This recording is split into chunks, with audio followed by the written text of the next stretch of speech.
να πούμε ότι ανοίγουμε και ένα μεγάλο και δύσκολο διάλογο για την αναπηρία, τα δικαιώματα, την αξιοπρέπεια και την πραγματική θέση των ατόμων με αναπηρία στην κυπριακή κοινωνία. Μια συζήτηση που δεν αφορά μόνο αριθμούς, επιδόματα και νομοθεσίες, αλλά ανθρώπινες ζωές, παιδιά που μεγαλώνουν με σοβαρές αναπηρίες, οικογένειες που καθημερινά δίνουν ένα αθόρυβο αγώνα και γονείς που πολλές φορές καλούνται να καλύψουν κενά ενός συστήματος που δεν ανταποκρίνεται στις ανάγκες τους. Η κυβέρνηση μιλά για μια νέα μεγάλη μεταρρύθμιση στην αναπηρική πολιτική. Όμως το μεγάλο ερώτημα που θέτουν οι οικογένειες είναι ένα. Θα αλλάξει πραγματικά η καθημερινότητά τους ή θα παραμείνουμε σε ένα μοντέλο που βασίζεται κυρίως σε επιδόματα, που και αυτά είναι πενιχρά συγκριτικά με τις ανάγκες και το μέσο όρο της υπόλοιπης Ευρώπης, αντί σε ουσιαστικές υπηρεσίες, στήριξη και ίσες ευκαιρίες. Λοιπόν, θα συζητήσουμε για την ενιαία και συμπεριληπτική εκπαίδευση, για τα σχολεία που πρέπει να αγκαλιάζουν όλα τα παιδιά, για τις ελλείψεις στο σύστημα υγείας, ειδικούς εκπαιδευτικούς και θεραπευτές, αλλά και για το μεγάλο κενό που υπάρχει όταν ένα παιδί με αναπηρία ενηλικιωθεί και αναζητήσει εργασία, ανεξαρτησία και μια αξιοπρεπή ζωή. Θα μιλήσουμε επίσης και για τις οικογένειες που βρίσκονται αντιμέτωπες με οικονομική και ψυχολογική εξάντληση, τους γονείς που εγκαταλείπουν την εργασία τους για να γίνουν αποκλειστικοί φροντιστές, αλλά και για το δικαίωμα κάθε ανθρώπου με αναπηρία στη στέγη, στη φροντίδα και στην κοινωνική συμμετοχή. Να καλωσορίσουμε εδώ μαζί μας την πρόεδρο του Συνδέσμου Αγκαλιά Ελπίδας και μέλος του Άλμα, την κυρία Γιούλα Πιτσάλη, την οποία ευχαριστούμε θερμά που είναι μαζί μας. Καλό μεσημέρι, κυρία Πιτσάλη, καλώς ήρθατε. Δεν ακούμε την κυρία Πιτσάλη, δεν ξέρω αν μας ακούει η ίδια. Εγώ σας ακούω. Καλό μεσημέρι, τώρα σας ακούμε. Ευχαριστούμε πάρα πολύ που είστε μαζί μας. Εγώ ευχαριστώ για την πρόσκληση. Πολλά τα μέτωπα που είναι πολλά. Μια οικογένεια ατόμου με αναπηρία και πόσο μάλλον και ενός ενήλικα πλέον μετά την ενηλικίωση με αναπηρία. Ακριβώς. Παρακαλώ. Ακριβώς αυτό. Ναι, ήθελα να σας ρωτήσω, μιας και σήμερα ανακοινώθηκαν για τα αποτελέσματα στις πανκύπριες εξετάσεις. Δεν ξέρω αν ήρθε εις γνώση σας, αν τα παιδιά είχαν την πρόσβαση που δικαιούνται, είχαν όλα όσα δικαιούνται τα υπόλοιπα παιδιά της Ευρώπης, αν και εφόσον είναι παιδιά με αναπηρία, και το κάθε παιδάκι πρέπει να τη χάνει του χειρισμού ανάλογα με τις δυνατότητες που μπορεί να παρακαθίσει στις εξετάσεις και τους τρόπους με τους οποίους το διευκολύνουμε για να αποδώσει τον εαυτό του και τα όσα γνωρίζει και τα όσα μπορεί να καταθέσει σε αυτές τις εξετάσεις. Καταρχάς, να πούμε συγχαρητήρια σε όσα παιδιά έχουν πετύχει την είσοδο τους στον κλάδο που επιθυμούσαν, αλλά και συγχαρητήρια για τα υπόλοιπα παιδιά τα οποία μπορεί να μην τα κατάφεραν, αλλά συγχαρητήρια για την προσπάθεια τους. Βεβαίως, συγχαρητήρια σε όλους. Βέβαια, δεν είχαμε φέτος κάποια καταγγελία, κάποιον παράπονο από παιδί με αναπηρία. Ευτυχώς. Ναι, δεν είχαμε φέτος. Το θέμα είναι ότι πρέπει να φτάσουν, να τους επιτρέψουμε να φτάσουν μέχρι σε εκείνη τη διαδικασία των πανκύπριων εξετάσεων. Και είναι ένα θέμα που δυστυχώς πολλά παιδιά τα χάνουμε στην πορεία, δεν τους δίνουμε τις ίσες ευκαιρίες για να μπορέσουν να φτάσουν ως το σημείο για να μπορέσουν να πάνε και μέχρι την τριτοβάθμια εκπαίδευση. Είναι ένα θέμα το οποίο σήμερα θα συζητήσουμε, φαντάζομαι, η μεταρρύθμιση η οποία είχαν υποσχεθεί για έναν προσβάσιμο, παιδοκεντρικό και συμπεριληπτικό σχολείο.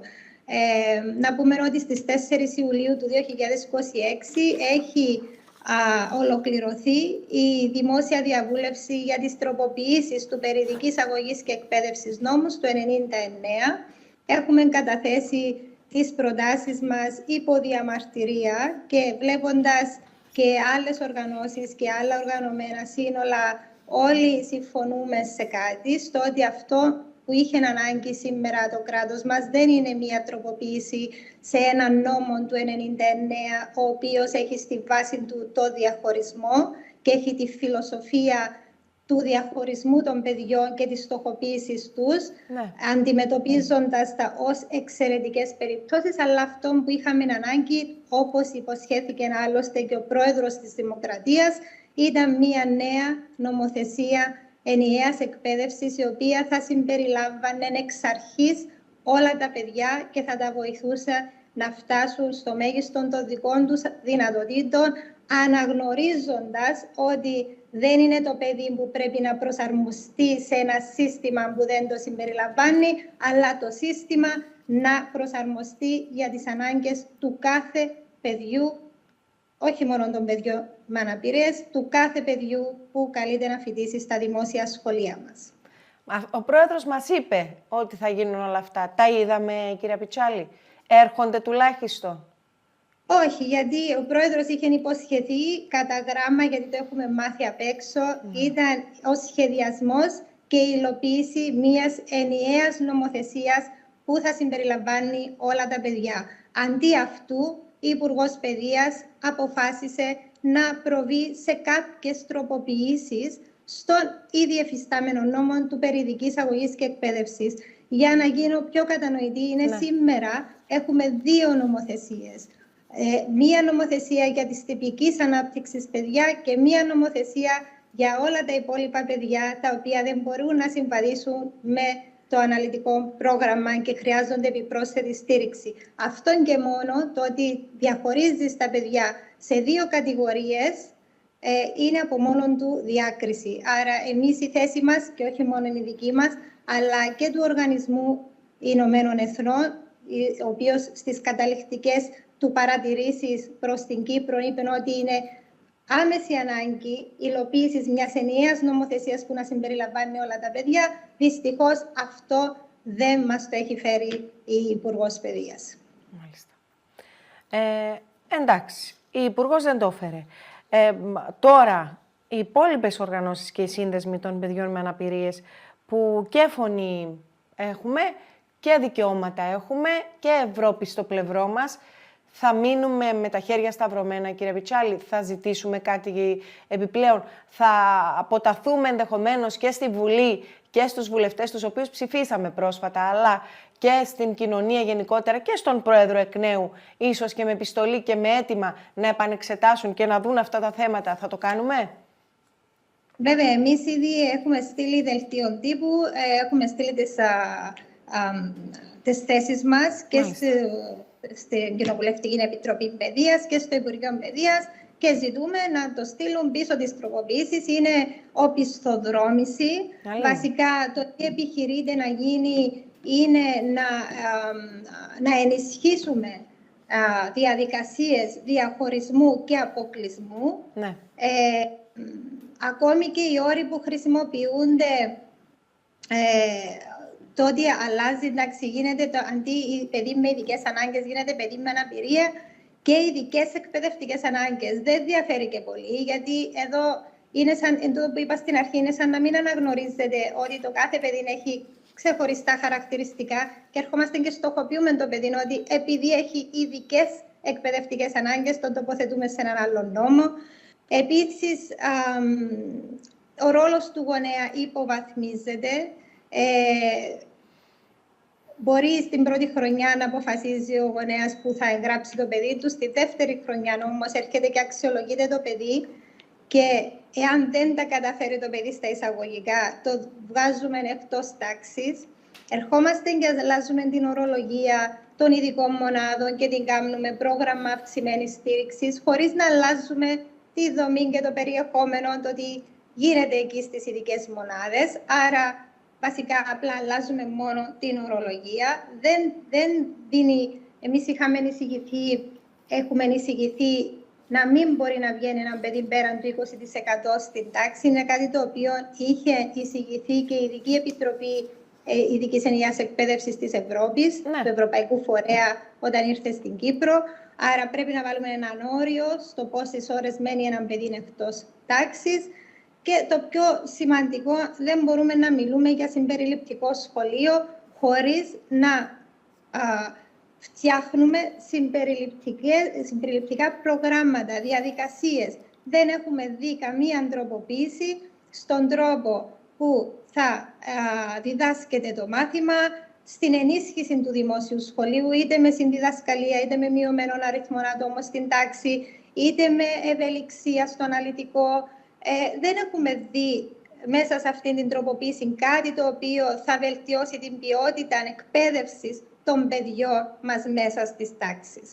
Αυτό που βλέπουμε είναι απλά κάποιες διοικητικές αλλαγές, να γίνονται οι αξιολογήσεις πιο γρήγορα, και να ενδυναμώσουμε τον ρόλο των επαρχιακών επιτροπών, οι οποίες έχουν εντολή αντί να βρίσκουν τον τρόπο που θα μπορεί ένα παιδί να συμπεριληφθεί μέσα στην τάξη του, βρίσκουν τις δικαιολογίες για να το διώχνουν, να το βγάζουν εκτός. Και να πω ότι είναι η 4η χρονιά, το Σεπτέμβριο είναι η 4η χρονιά της κυρίας Αθηνάς Μιχαηλίδου, που μας υποσχέθηκαν συμπεριληπτικά σχολεία, και να πω την περασμένη εβδομάδα ήμουν με οικογένεια η οποία ήρθε από τη Λεμεσό μετά από 2 ενστάσεις προς τις επαρχιακές επιτροπές για έναν παιδί προδημοτικής τάξης, ούτε καν στο ξεκίνημα του, το οποίο εισηγούνται οι ειδικοί να πάει σε ειδική μονάδα στην πρώτη τάξη του σχολείου. Άρα, οι ίδιες πρακτικές διαχωρισμού, η ίδια ιερά εξέταση, να τραβολογούμε τους γονείς για να τους δει μια επιτροπή η οποία δεν γνωρίζει καν το παιδί, για να κρίνουν το δικαίωμα ενός παιδιού να λάβει ποιοτική συμπεριληπτική εκπαίδευση. Αυτό είναι ντροπή για τη χώρα μας, ντροπή για τη δημοκρατία μας, ενός ευρωπαϊκού που θέλουμε να λέμε κράτος, να συμβαίνουν αυτά τα πράγματα και να συνεχίζουν οι γονείς και τα παιδιά να στερούνται των δικαιωμάτων τους. Ακριβώς όπως τα λέτε, κύριε Πιτσάλη, μια είναι δυνατόν το παιδάκι τώρα που δεν έχει πάει ακόμη καθόλου σχολείο να το εισηγούνται για μονάδα, το είδαν, προσπάθησαν να το εντάξουν, να το βοηθήσουν, να παρακολουθήσουν την εξέλιξή του, να δουν τις δυνατότητές του. Τώρα, εντάξει, και να δεις και μια φορά ένα παιδί, δεν μπορείς να αντιληφθείς πόσα μπορεί να αποδείξει και πώς μπορεί να εξελιχθεί κιόλας. Το τραγικό, Άννα Μαρία, είναι ότι και να αποδείξουν τα παιδιά ότι μπορούν. Δυστυχώς η νοοτροπία μας, γιατί είχαμε άλλη περίπτωση παιδιού σε πάλι επαρχιακή επιτροπή, η οποία στις αξιολογήσεις, έναν παιδί το οποίο, αν θυμάστε και πέρσι, είχαμε κάνει και διαμαρτυρία που είχε αποκλειστεί, το οποίο έχει αποδείξει ότι μπορεί να είναι στην τάξη καθ' όλη τη διάρκεια της ημέρας. Οι αξιολογήσεις του όλες διαγράφουν μια πορεία ανωδική και ότι τα έχει καταφέρει και στον κοινωνικό κομμάτι κτλ. Αλλά οι εισηγήσεις των ειδικών, επειδή έχει αναπηρία, θεωρούν ότι θα είναι καλύτερα να είναι περισσότερες ώρες εκτός τάξης, να είναι σε άλλη δομή εκπαίδευσης της ειδικής μονάδας. Άρα και να αποδείξει έναν παιδί η νοοτροπία που έχουμε, ο μισαναπηρισμός που κουβαλάμε και θεωρούμε ότι δεν μπορούν τα άτομα με αναπηρία να τα καταφέρουν ή να εκπαιδευτούν ισότιμα όπως τα υπόλοιπα παιδιά, το καταδικάζουν σε αποκλεισμό. Πραγματικά είναι τραγικά τα όσα ακούμε, κύριε Πιτσάλη, και περιμέναμε με αυτή τη μεταρρύθμιση να δούμε κάτι άλλο, να δούμε αυτό που υποσχέθηκε και ο Πρόεδρος και αυτό βεβαίως που απαιτεί και η κοινωνία και απαιτεί και ένα ευρωπαϊκό κράτος. Ήμασταν και στην Προεδρία μέχρι πριν από λίγες μέρες της Ευρωπαϊκής Επιτροπής και πρέπει να αποδείξουμε στους Ευρωπαίους εταίρους μας ότι αξίζουμε, ότι είμαστε ικανοί, ότι μπορούμε και εμείς ισότιμα και ερχόμαστε τώρα και βρισκόμαστε πάλι στο τέλος. Κοίτα, να σας πω, πραγματικά είναι απίστευτο, γιατί μας έχει καλέσει κιόλας στο Προεδρικό. Είχαν καλέσει και έναν κύριο της του ειδικού φορέα για την ενιαία εκπαίδευση της Ευρώπης και μας είπε τους 10 πυλώνες για τη συμπερίληψη. Ακούσαμε και τις εξαγγελίες της Υπουργού, η οποία μιλά για συμπερίληψη, μιλούν για άρση του αποκλεισμού και εννοούν τον διαχωρισμό. Δηλαδή έχουν χάσει και οι λέξεις τη σημασία τους. Μα γιατί να έχουμε δύο νομοσχέδια, γιατί να έχουμε δύο. Μιλούν για διαχωριστικά πλαίσια και το παρουσιάζουν ότι είναι προς όφελος των παιδιών και ότι αυτό είναι συμπερίληψη. Έχει χάσει η λέξη συμπερίληψη τη σημασία της. Το τι ακούμε είναι απίστευτο. Οι ίδιες διαδικασίες που ισχύαν τόσα χρόνια από το 1999, δηλαδή να αξιολογώ έναν παιδί, να σημειώνω την αναπηρία του βασικά. Στις αξιολογήσεις έχουμε αξιολογήσεις που λένε πατάνε τα παιδιά στις μύτες των ποδιών. Δεν μπορούν να πάρουν σταθερά το μολύβι. Χαίρομαι πολύ, έχουν αναπηρία. Δεν θα φύγει η αναπηρία από πάνω τους. Δηλαδή αυτές οι αξιολογήσεις που συνεχίζουν να υπογράφουν και να υπερθεματίζουν την έλλειψη δεξιοτήτων κάποιων παιδιών, είναι κάτι σαν αναπηρίας του. Προς τι, για να μας αποδείξουν ότι τα παιδιά αυτά, επειδή δεν έχουν αυτές τις δεξιότητες, δεν έχουν το δικαίωμα να είναι στις τάξεις τους, στα σχολεία τους.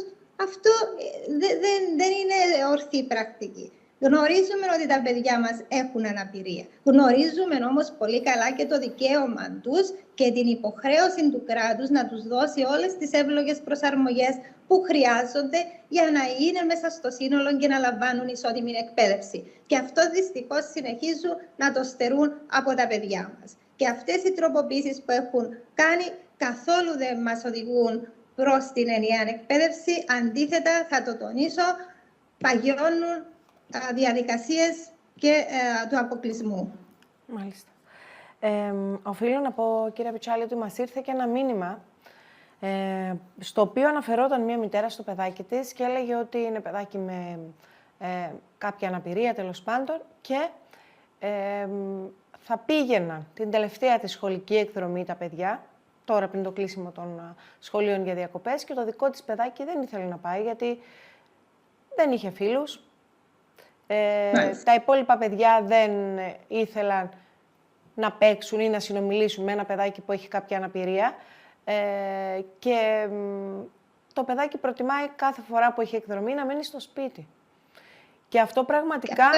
Ναι. Και η μητέρα μου έστελνε το μήνυμα με σπαραγμό ψυχής, μου έγραφε διάφορα στο μήνυμα εκεί και μου έλεγε πώς είναι δυνατόν αυτό το σύστημα που θέλει συμπερίληψη να μην έχει βρει έναν τρόπο να ενσωματώνει τα παιδιά ή τέλος πάντων να τα δημιουργεί σε κύκλους, σε φιλίες, σε συζήτηση. Γιατί μου εξήγησε κιόλας ότι δεν πρόκειται για παιδάκι που είναι επιθετικό. Όχι ότι θα δικαιολογούσα την όποια κατάσταση, αλλά εννοώ για παιδάκι το οποίο θα χρειαζόταν κάποια στήριξη και ενίσχυση, ενδεχομένως, αν και εφόσον ήταν ένα παιδάκι επιθετικό. Παρ' όλα αυτά ήταν ένα παιδάκι πολύ ήσυχο, αλλά επειδή είχε κάποια αναπηρία, οι υπόλοιποι στην τάξη θεωρούσαν ότι δεν πρέπει να κάνουμε παρέα με αυτόν, γιατί έχει αναπηρία, ας πούμε. Ναι, δεν μάθαμε να αγκαλιάζουμε τη διαφορετικότητα. Το ίδιο το σύστημα δεν αγκαλιάζει τη διαφορετικότητα, γιατί δεν είναι ευέλικτο. Δηλαδή, τα ίδια τα παιδιά μαθαίνουν ότι εμείς έχουμε αυτήν την οδό, αυτήν την πορεία και δεν μπορούμε να είμαστε ευέλικτοι όταν προκύψει μια διαφορετικότητα ή ένα παιδί μπορεί να παίξει διαφορετικά από εμάς ή να μάθει διαφορετικά από εμάς ή να επικοινωνήσει διαφορετικά από εμάς. Αυτό διδάσκουμε στα παιδιά μας. Αυτό είναι από τη ρίζα του που πρέπει να αλλάξει. Εμείς εδώ δεν ανοίξαμε ακόμα τις πόρτες. Δηλαδή, λέμε στα παιδιά από μικρές ηλικίες ότι εσείς που δεν έχετε αναπηρία, αξίζετε να είσαστε εδώ. Τα παιδιά με αναπηρία δεν μπορούν, είναι ανήμπορα, δεν αξίζουν να είναι εδώ και είναι δίπλα στη διπλανή τάξη. Άρα και στη ζωή τους θα μάθουν αυτά τα παιδιά να διαχωρίζουν τους συνομήλικους τους που έχουν μια διαφορετικότητα ή μια αναπηρία. Αυτό τους διδάσκουμε. Και να σας πω, έχει παιδιά που επικοινωνούν με την νοηματική. Είναι κάτι το οποίο όταν και το δικό μου το παιδί που έχει απώλεια ανακοής ήταν στο σχολείο και έλεγα ότι ναι, έχει το διερμηνέα του, φυτά με διερμηνέα, αλλά κανένας από την τάξη του δεν γνωρίζει νοηματική.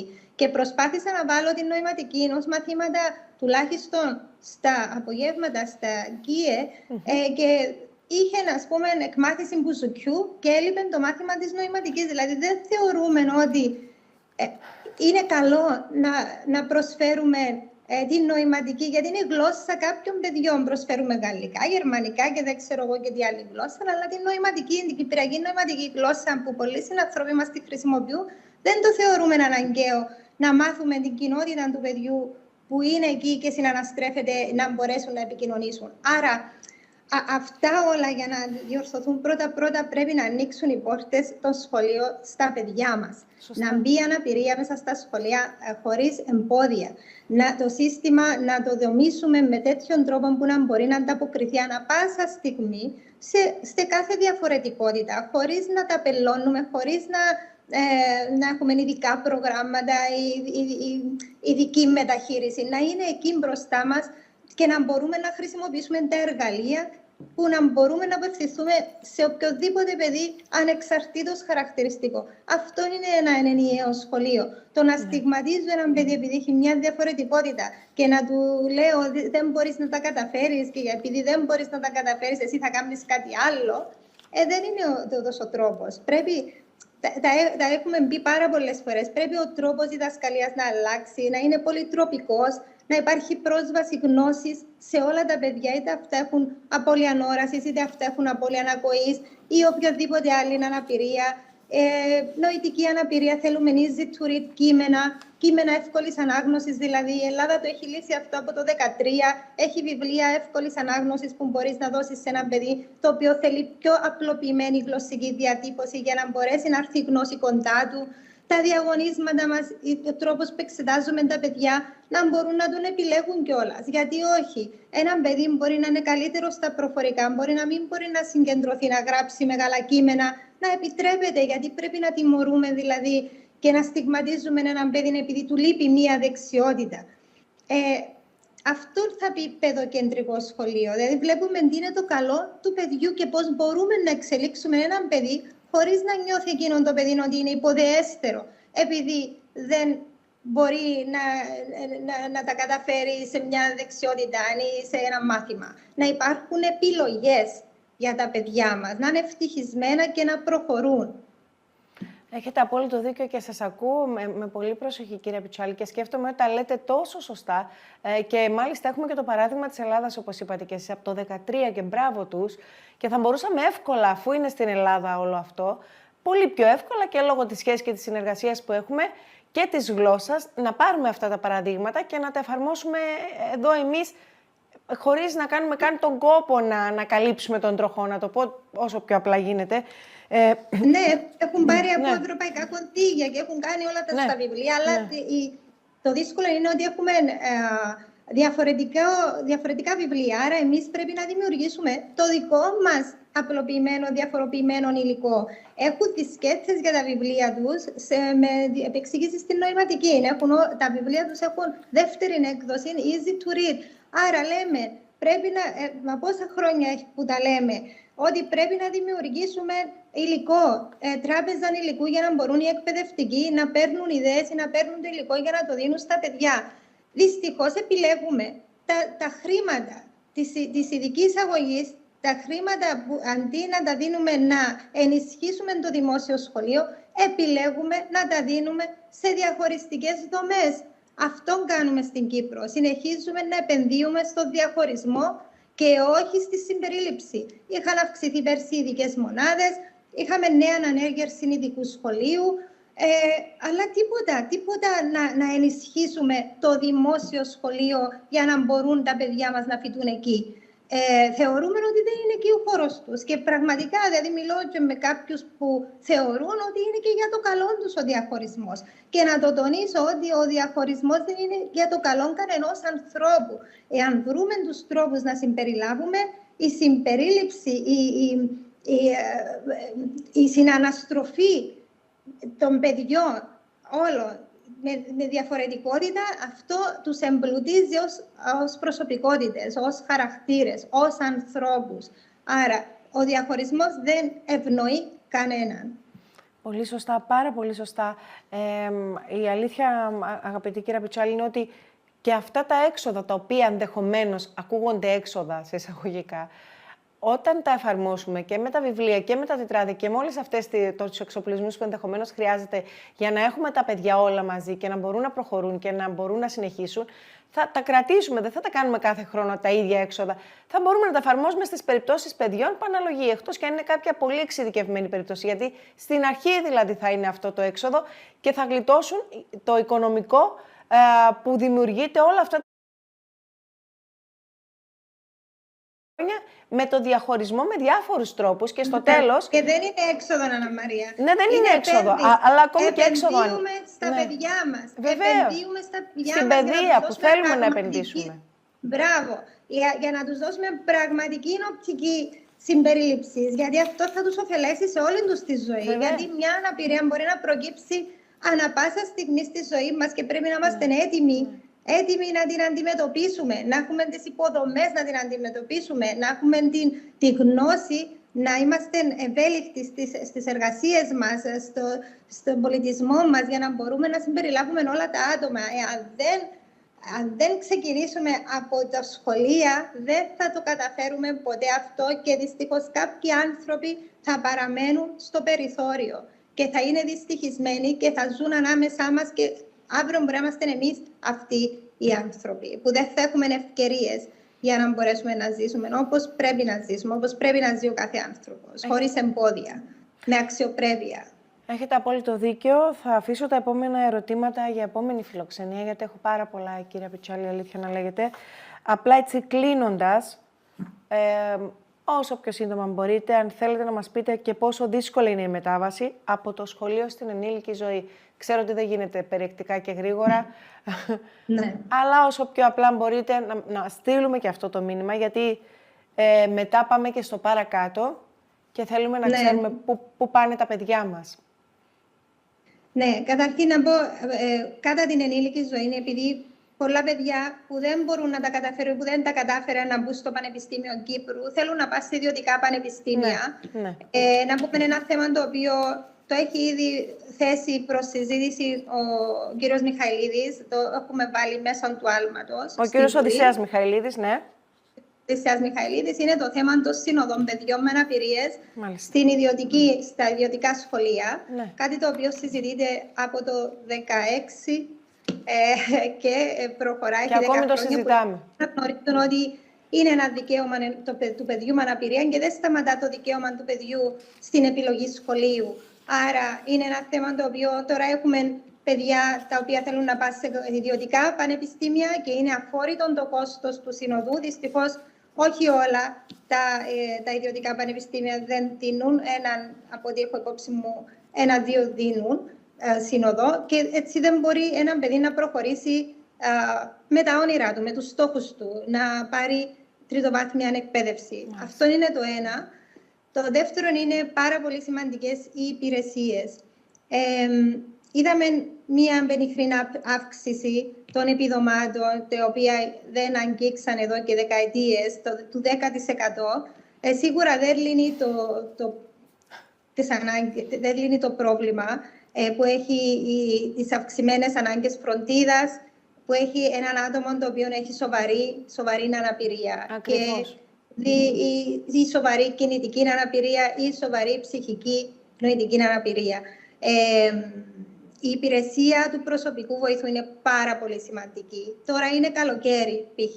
Τα σχολεία έχουν κλείσει. Οι γονείς παιδιών και ενηλίκων, αλλά και παιδιών, γιατί αυτό είναι κάτι το οποίο ο προσωπικός βοηθός το ζητούμε και για τα παιδιά, δεν μπορούν να λάβουν μέρος σε δραστηριότητες, γιατί πρέπει κάποιος να τα συνοδεύσει. Και δεν μπορούν να λάβουν μέρος ούτε σε κατασκηνώσεις, ούτε σε θερινά προγράμματα. Είναι καταδικασμένα μόνο στα κέντρα ημέρας. Δηλαδή το κράτος ενισχύει μόνο τα κέντρα ημέρας. Ένας ενήλικας ή ένα παιδί με αναπηρία που θέλει να λάβει μέρος σε ένα πρόγραμμα, εάν δεν είναι σε κέντρο ημέρας, το οποίο παίρνει επιχορήσεις από το κράτος και μάλιστα τώρα αυξήθηκε κατά 50% ανακεφαλή, δηλαδή πέρα τις επιχορηγήσεις που παίρνουν από το κράτος, για κάθε παιδί θα παίρνουν άλλα 300 ευρώ. Αν δεν υπάρχει χώρος ή αν δεν υπάρχει η διάθεση να πάει σε κέντρο ημέρα, γιατί δεν είναι όλα τα άτομα με αναπηρία που θέλουν να είναι στα κέντρα ημέρας, δεν μπορείς να πας κάπου αλλού. Πρέπει ο γονιός να σταματήσει την εργασία του, να μείνει στο σπίτι και να παίρνει ο ίδιος το παιδί του. Και όταν μιλούμε για teenager που δεν θέλει το γονιό μαζί του, δηλαδή πού θα πάει ο γονιός, θα τον πάρει κατασκήνωση ο γονιός του. Ποιον παιδί θέλει το γονιό του να πάει μαζί του κατασκήνωση ή να πάει σε ένα summer school. Ποιος ενήλικας θέλει να πηγαίνει με το γονιό του ή με κάποιο συγγενή που να μπορέσει να υποχρεώνεται για να τον πάρει κάπου, για να βγαίνει εκτός σπιτιού. Αυτό είναι πάρα πολύ σημαντικό για την ανεξάρτητη διαβίωση και την ποιότητα ζωής που θέλουν και έχουν δικαίωμα να λαμβάνουν τα άτομα με αναπηρία. Άρα όλοι οι γονείς τώρα, το καλοκαίρι, έχω να σας πω, ότι καθόμαστε σπίτι και πρέπει να παίρνουμε εμείς, δηλαδή να δημιουργούμε εμείς τρόπους για να απασχοληθούν τα παιδιά μας. Γιατί είναι πολύ μεγάλο το κόστος του συνοδού και δεν βρίσκεις κιόλας εύκολα, γιατί δεν υπάρχει αυτή η θέση, επειδή δεν υπάρχει υπηρεσία, δεν υπάρχει προδιαγραφή της θέσης, άρα δεν υπάρχει και ως επάγγελμα, να το πω, που κάποιος θα το κάνει και θα ξέρει ότι θα αμείβεται και θα το κάνει επαγγελματικά. Άρα είναι πάρα πολύ σημαντικές οι υπηρεσίες και ξεκινούμε από τον προσωπικό βοηθό. Πάρα πολύ σημαντικός. Δεν θα τολμήσω να ρωτήσω για θέμα διακοπών, κυρία Πιτσάλη, μιας οικογένειας που έχει παιδί με αναπηρία. Να μην τολμήσω, Μην τολμήσετε να σας πω ότι ψάχναμε έναν κατάλοιπα. Είναι και παράκριβα. Δίνει έναν επίδομα το κράτος, ανάλογα με την αναπηρία, μέχρι 500 ευρώ. Να μπορεί όμως το άτομο με αναπηρία να περάσει καλά κάπου και να μπορούν και οι γονείς να ξεκουραστούν λίγο και να μπορεί να υπάρχει μια δυνατότητα να κάνουν διακοπές και τα υπόλοιπα παιδιά ενδεχομένως που υπάρχουν σε αυτή την οικογένεια, αλλά και οι ίδιοι οι γονείς. Είναι και αυτό ένα θέμα. Ναι, είναι θέμα. Είναι πάρα πολύ ακριβά. Δυστυχώς, τα 500 ευρώ πας μία νύχτα. Διακοπές είναι τα ξενοδοχεία τα οποία είναι προσβάσιμα σε άτομα με κινητική αναπηρία. Συνήθως είναι πολλών αστέρων και πιο ακριβά. Δεν βρίσκεις εύκολα να πας, οπότε είναι πάρα πολύ δύσκολο. Ναι, πάρα πολύ δύσκολο. Και θα κλείσεις για ένα βράδυ και πολύ σου είναι με αυτά τα λεφτά. Και πολύ σου είναι. Δυστυχώς. Ναι, δυστυχώς. Και αυτό είναι ένα κεφάλαιο κάποια στιγμή που πρέπει να... Είναι πάρα πολύ σημαντικά όλα. Να πούμε για τη στεγαστική πολιτική. Διάβαζα κάπου άτομο το οποίο ζητά ένα χώρο να μένει, διαμορφωμένο και είναι μια πίκτητη αναπηρία. Διάβαζα πρόσφατα, ζητά ένα σπίτι. Ένα σπίτι προσβάσιμο, να μπορεί να μένει. Δεν υπάρχει στεγαστική πολιτική για όλους φυσικά, πόσο μάλλον για τα άτομα με αναπηρία. Δηλαδή, έναν άτομο με κινητική αναπηρία, να το πω, που θέλει να διαφοροποιήσει το σπίτι του κτλ., δεν μπορεί να ζήσει μόνος του. Και αυτή η νομοθεσία, η οποία έχουν κάνει και την ονομάσαν και νομοθεσία ανεξάρτητης διαβίωσης, δεν μπορεί να παρέχει ανεξάρτητη διαβίωση σε έναν άτομο το οποίο δεν μπορεί να εργαστεί και είναι εξαρτώμενο πλήρως. Πρέπει να δούμε τους τρόπους που θα μπορέσει αυτό το άτομο να μπορέσει να επιλέξει το χώρο του, να επιλέξει το συνοδόν του, το προσωπικό βοηθό του, το φροντιστή του, για να μπορεί να διαβιά με αξιοπρέπεια. Σήμερα η λύση για αυτά τα άτομα είναι μία, είναι στα γυροκομεία. Και εκεί οι συνθήκες, και εκεί είναι ένα μεγάλο κεφάλαιο, σε ποιες συνθήκες, οι ελέγχοι που πρέπει να γίνονται. Είναι, Άννα Μαρία, δεν τελειώνει. Πραγματικά, ακόμα ένα θέμα που ήθελα να πω ήταν για το ΓΕΣΥ, για τα ιατρία. Εδώ στα ιατρία δεν βρίσκεις πρόσβαση, πόσο μάλλον σε υπηρεσίες. Είναι πάρα πολύ. Το κράτος πρέπει να ενσκύψει σε όλα τα θέματα. Είναι οριζόντια, αφορούν όλα τα υπουργεία, αφορούν τις συγκοινωνίες, τη στέγαση, την παιδεία, την εργασία. Πρέπει να δεις πώς μπορείς ως κράτος, αν θέλεις να κάνεις κοινωνική πολιτική, να μπορέσεις να καλύψεις όλα τα κομμάτια, την πορεία ενός ατόμου, πώς θα του δώσεις σωστή εκπαίδευση, πώς θα του βγάλεις στην αγορά εργασία, πώς θα του βελτιώσεις την ποιότητα ζωής του, τι υποστηρικτικές υπηρεσίες θα του δώσεις. Αυτό είναι ένα κράτος το οποίο θέλει να κάνει κοινωνική πολιτική, όχι να εθελοτυφλεί.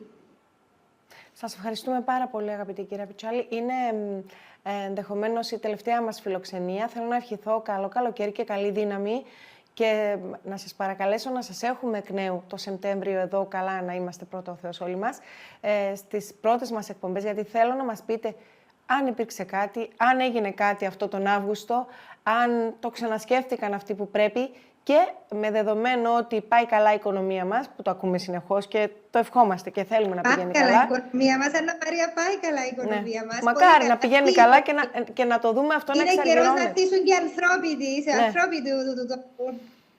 Αυτό ακριβώς. Σας ευχαριστούμε πάρα πολύ. Καλή δύναμη και Καλές διακοπές διακοπές να ευχηθούμε σε όλους. σε όλο τον κόσμο. Ναι. Δύναμη και ό,τι μπορούμε να κάνει ο καθένας από το δικό του μετερίζει για να μπορέσουμε να δώσουμε ποιότητα ζωής σε όλους τους συνανθρώπους μας. Πολύ σωστά. Σας